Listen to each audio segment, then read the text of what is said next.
Hi there, this is Representative Rick Larsen with this week's weekly recap with Rick. I'm in my DC office, kind of in the Pacific Northwest corner here with the Washington State Ferries, O'Connor.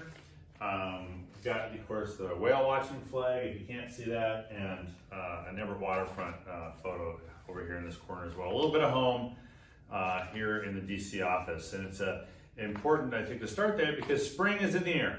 Finally, spring is in the air in the Pacific Northwest as the Skagit Valley Tulip Festival is in full swing, and the Everett AquaSox prepare to open their 2022 season this Friday against the Eugene Emeralds at Funko Field in Everett.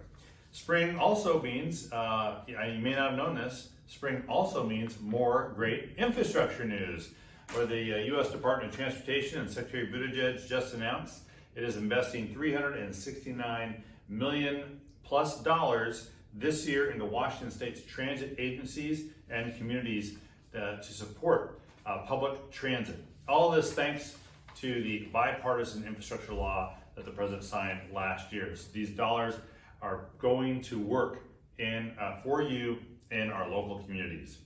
This week on infrastructure, I met with Mayor Mitch Landrieu, former mayor of New Orleans. He is the administration's infrastructure coordinator, and we met to discuss some of the concerns and issues and things we need to work on in order to improve the implementation of the bipartisan infrastructure law. So oversight is already taking place.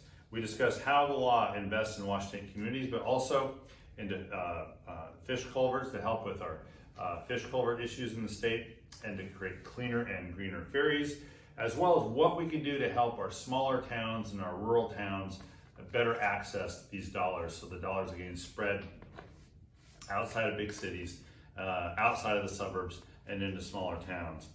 I also met with the women and men of the Washington State Building and Trades Council to discuss how the infrastructure law invests in good paying union jobs and sustainable infrastructure.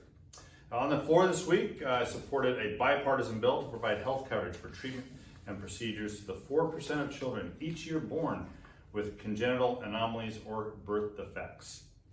Also support a bill to revitalize the Restaurant Revitalization Fund that has helped 233 Washington O2 small businesses cover pandemic-related losses.